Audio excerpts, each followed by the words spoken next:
our 1 hour special of UTVS News. I'm Jessie Johnson. I'm Neil Lummel. Thank you for joining us. Today we're here at the 41st Annual Lemonade Concert and Art Fair, and as you can see behind us, there is a lot going on here. Absolutely, and thank goodness it's such a beautiful day. It didn't rain. We got lucky with that one. Yeah, I wouldn't say that just yet. You know, this is Minnesota. We do have crazy weather sometimes, but it has been beautiful today. Very, very true. Well, thank you all again for joining us.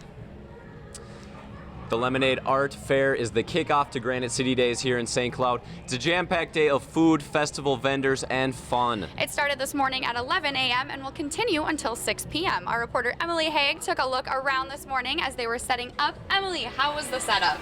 The setup went great. I talked to a lot of different vendors. Some said they got here around 5 a.m. to get ready. But everyone I talked to said they're ready to have fun and drink some lemonade. Awesome.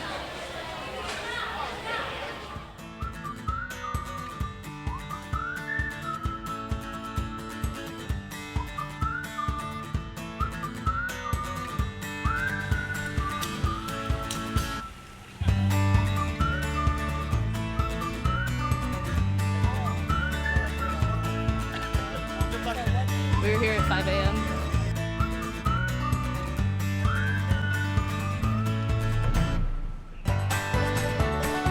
This is my first year doing the Lemonade Fair. I've heard that it's always been a very good fair.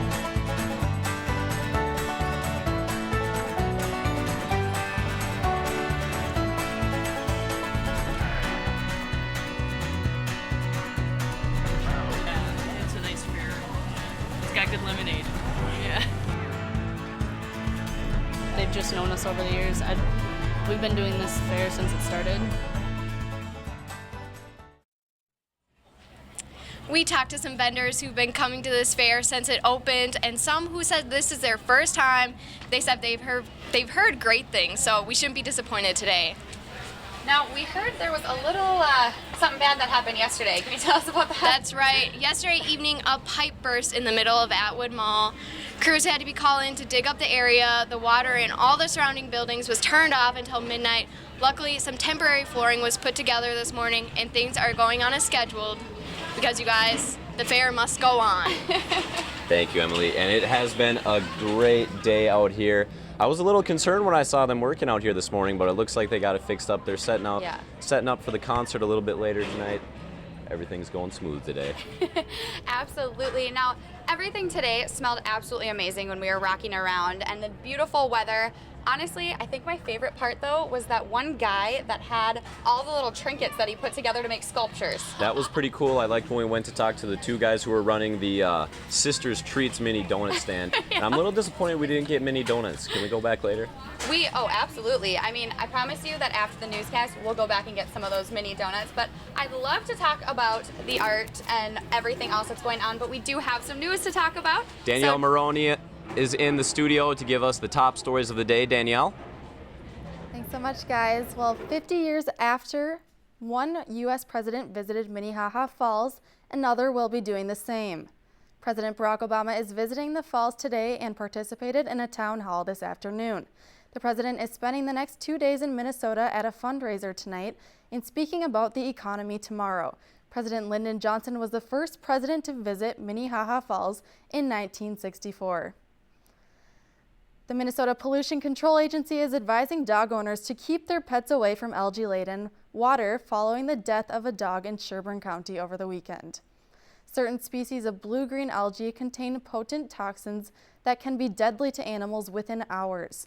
If pet owners see an area where water is thick, cloudy, or bright bluish-green, they should keep pets and children away.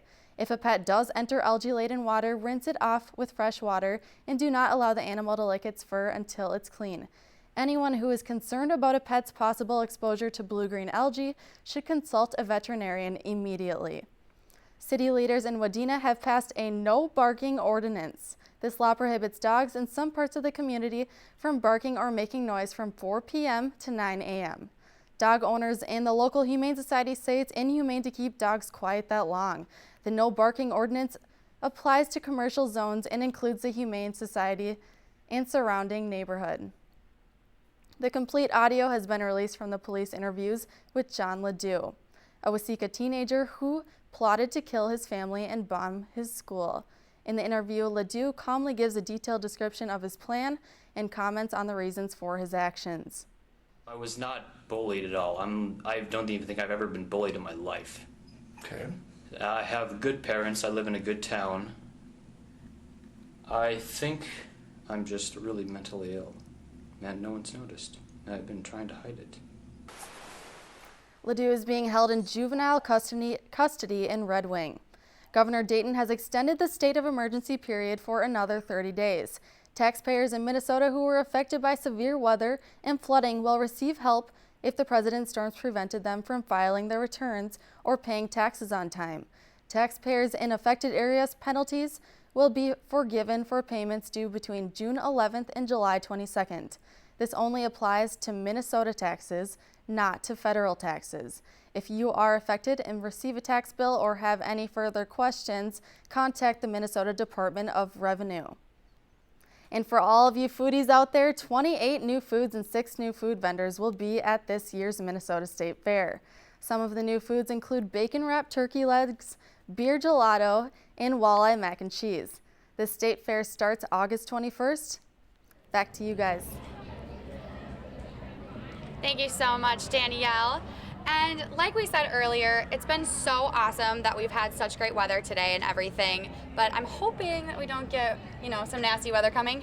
Hopefully not, but Ryan joins us now. Ryan, I know we were talking a little bit earlier about the weather, but could you inform the folks at home what's going to be going on here? Definitely. It's been a really nice day today, and it's going to stay nice for at least a little bit this evening, though we do have a chance of some storms coming in a little bit later this evening. We're talking about 7 o'clock hour here, and so just making sure that you guys are aware of that. We do have a severe weather threat also this weekend coming in Saturday and Sunday. Saturday looks to be more of a larger storm event with possibility of damaging hail and winds, and Sunday looks to be more of the tornadic threat with a little bit more organized storms. So just keep your ears to your weather radios and just make sure that you're paying attention.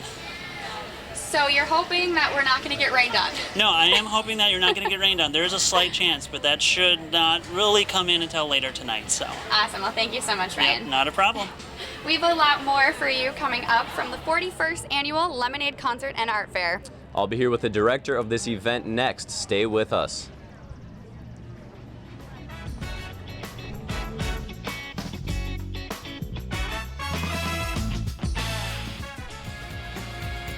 You're watching UTVS, local TV for the Granite City.